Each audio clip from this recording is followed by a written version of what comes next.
নমস্কার, সকলকে স্বাগত জানাই আমাদের চ্যানেলে। আপনার দিনটি শুভ হোক এই প্রার্থনা করে আজকের ভিডিওটি শুরু করছি। আজকের ভিডিওতে আমরা কথা বলবো বর্তমানে পশ্চিমবঙ্গে যে পরিবর্তন হয়েছে, সরকার চেঞ্জ হয়েছে, তারপরে কিন্তু মুখ্যমন্ত্রী হিসাবে এই বিজেপি সরকারের, পশ্চিমবঙ্গে বিজেপি সরকারের প্রথম মুখ্যমন্ত্রী হিসাবে শপথ নিয়েছেন কে? মাননীয় শ্রী শুভেন্দু অধিকারী মহাশয় নিয়েছেন। কবে? 9 তারিখ। তো অ্যাস্ট্রোলজিক্যাল দিক দিয়ে এই 9 তারিখ কতটা পজিটিভ থাকছে, কি কি ভালো দিক থাকছে, কি কি পজিটিভ দিক থাকছে, কি কি নেগেটিভ জিনিস হতে পারে, সব কিছুই নিয়ে এই ভিডিওতে আমরা আলোচনা করব। তো চলুন দেরি না করে ভিডিওটি শুরু করা যাক। প্রথমেই শুভেন্দু অধিকারী নিয়ে দু তিনটে কথা বলে নিই। শুভেন্দু অধিকারী জন্মগ্রহণ করেছিলেন 15ই ডিসেম্বর 1970 সালে। গুগল ডেটা হিসেবে কিন্তু আমরা এই দিনটাই জেনে থাকছি।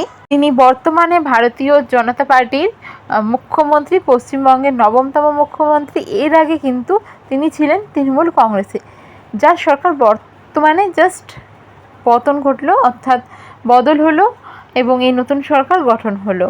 আর এর সাথে সাথে আরও একটি বিষয় হলো, তিনি ওই সরকারে কিন্তু একজন কর্মী ছিলেন এবং 2020 সালে তিনি কিন্তু স্বেচ্ছায় বিজেপি জয়েন করেন। শুভেন্দু অধিকারী শপথ গ্রহণ করেছেন 9 তারিখ, সবাই জানি। আর এদিন কিন্তু ছিল এর সাথে সাথে শনিবার। তো এবার এই বিষয়টি নিয়ে কথা বলবো যে 9 মে 2026, 9 মে দিনটা কিন্তু শুধুমাত্র একটা দিন ছিল যেদিন শপথ গ্রহণ নিল তা নয়, এমনি বাঙালির ক্ষেত্রেও কিন্তু একটি বিশেষ দিন, রবীন্দ্র জয়ন্তী বা 25শে বৈশাখ। এই বিশেষ দিনটি নির্বাচন করার মাধ্যমে বিজেপি বাংলা সংস্কৃতি ও ঐতিহ্যের সাথেও যোগ স্থাপন করেছে। এই জিনিসগুলো কিন্তু মানে মানুষের মনের কারক, এই দিকগুলোকে কিন্তু অ্যাট্রাক্ট করে থাকে। এবার শনিবারেরও মাহাত্ম্য রয়েছে। শনিবার সাধারণত শনি গ্রহের দ্বারা শাসিত হয়, যা পরিশ্রম, নেতৃত্ব এবং দীর্ঘস্থায়ী প্রভাবের প্রতীকও হয়। একজন নতুন নেতার অভিষেক হিসাবে এই দৃঢ়তার প্রতীক হিসাবে কিন্তু দেখা যেতেই পারে। জ্যোতিষীর বিশ্লেষণ ও সাফল্য যদি বলা যায়, তাহলে 9 মে 2026 গ্রহ বিন্যাস অনুযায়ী কিন্তু শুভেন্দু অধিকারীর শপথ গ্রহণের চার্ট ইতিমধ্যেই ইঙ্গিত দেয় যে 2026 থেকে 2030 সাল পর্যন্ত কিন্তু তিনি পশ্চিমবঙ্গের পুনর্জাগরণে গুরুত্বপূর্ণ ভূমিকা পালন করতেও চলেছেন। এই জিনিসগুলো কিন্তু হতে চলেছে। এই সময় একটু সমস্যা থাকলেও আস্তে আস্তে জিনিসগুলো আপনারা দেখতে পাবেন।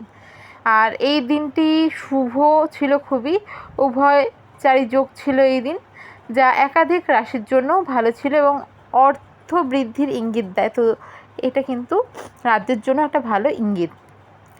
এই দিন শপথ গ্রহণের সময়সূচিতে কিন্তু সূর্যের অবস্থান যথেষ্ট শক্তিশালী ছিল, যা রাজনৈতিক ক্ষমতা এবং প্রতিপত্তি বৃদ্ধিরও প্রতীক। এছাড়াও যদি বলা যায় তাহলে হচ্ছে 9 মে 2026 অনুষ্ঠানটি সকাল 11টার দিকে কলকাতার ব্রিগেড মাঠের প্যারেড গ্রাউন্ডে অনুষ্ঠিত হয়। তো 9 মে 2026 তারিখে কিন্তু সর্বাত্ম সিদ্ধিযোগ ছিল, যা যে কোনো নতুন কাজের সূচনার জন্য অত্যন্ত শুভ বলেও মনে করা হয়ে থাকে। 25শে বৈশাখ 1433 এবং শনিবারের এই শুভ তিথিতে শপথ গ্রহণ রাজনৈতিকভাবে অত্যন্ত শক্তিশালী এবং ইতিবাচক বলে কিন্তু গণ্য করা যেতেই পারে। শনিবার তো নিয়ে আমি বললামই যে কর্মের দেবতা শনিদেবের একটা দিন, তো সেক্ষেত্রে ক্ষমতা ও দৃঢ়তা একটা প্রতীক হিসাবে থাকবেই। আর রাজনৈতিক প্রেক্ষাপট হিসেবে যদি বলা যায় তাহলে এই দিনে তিনি রাজ্যের প্রথম বিজেপি মুখ্যমন্ত্রী হিসেবে আনুষ্ঠানিকভাবে দায়িত্ব গ্রহণ করেছেন। আর এই দিনটি যথেষ্ট ভালো। তো আশা করা যায় যে, যেটা আমি আগেও বলেছি, প্রথম 1.5 থেকে 2 বছর গ্রহের পজিশনের কারণে কিছু সমস্যা হলো, বাকি সময়টা কিন্তু বেশ ভালোই কাটতে চলেছে এবং আশা করা যায় যে পশ্চিমবঙ্গের পুনরায় যদি মুখ্যমন্ত্রীর ব্যাপার কিছু থাকে, ঘোষণা করার থাকে বা ভোটের ব্যাপার থাকে, তাহলে কিন্তু আবারও শুভেন্দু অধিকারী হতে চলেছে। এটা আমি আজকেই প্রেডিকশন করে দিচ্ছি।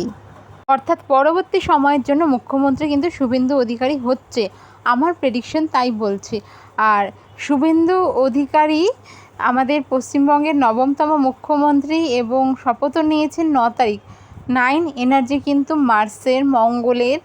9 কিন্তু সেনাপতি, তাই একজন নিষ্ঠবান সেনাপতি যেরকম হয়, পশ্চিমবঙ্গের ক্ষেত্রে কিন্তু আমরা সেটাই পেতে চলেছি বা পেয়েছি। আর বছরটা রাজার বছরে রাজা রয়েছে, সেনাপতি রয়েছে, তাই পশ্চিমবঙ্গের জন্য বলবো সময়টা ভীষণ রকম ভালো।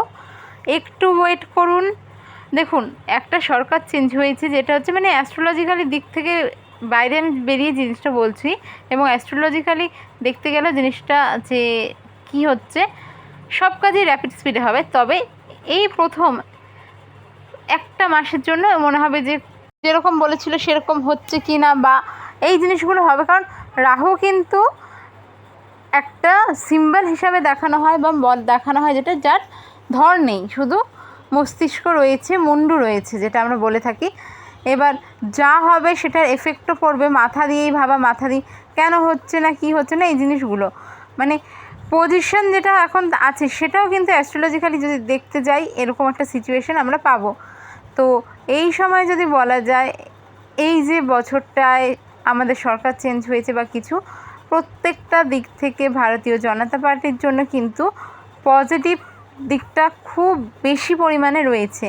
আর তার ফলে কিন্তু আজকের দিনে বলা যেতেই পারে দাঁড়িয়ে যে আগামী দিন পশ্চিমবঙ্গের জন্য এই মুহূর্তে দাঁড়িয়ে ভালো কিছু নিয়ে আসছে, যেটা শুভেন্দু অধিকারীর তরফ থেকে আমি বলতে পারি। আমি বাকি কারো প্রেডিকশন করছি না, তাই আমি জানি না, দেখিনি।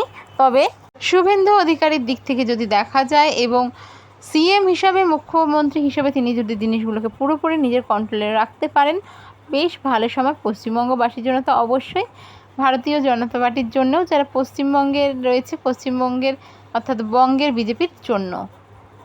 আর আগামী দিনে যে জিনিসগুলো নিয়ে আপনাদের অনেক কিছু বলতে চাচ্ছি, সেগুলো হচ্ছে অনেক কিছু ফাইল, অনেক কিছু নতুন কেস, অনেক কিছু জিনিস যেগুলো বন্ধ হয়ে গেছিলো, সে সব কিন্তু মানে সব কিছুই কিন্তু আবার রিওপেন হতে চলেছে।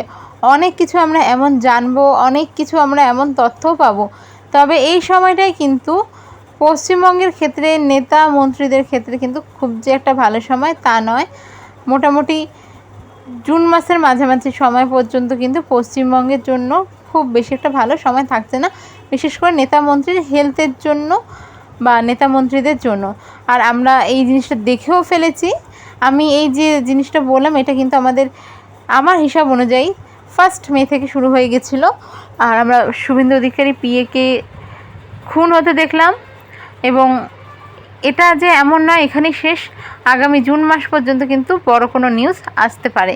তো সেই ক্ষেত্রে সাবধান থাকবেন। দেখা হবে পরের ভিডিওতে। জয় শ্রী কৃষ্ণ, রাধে রাধে।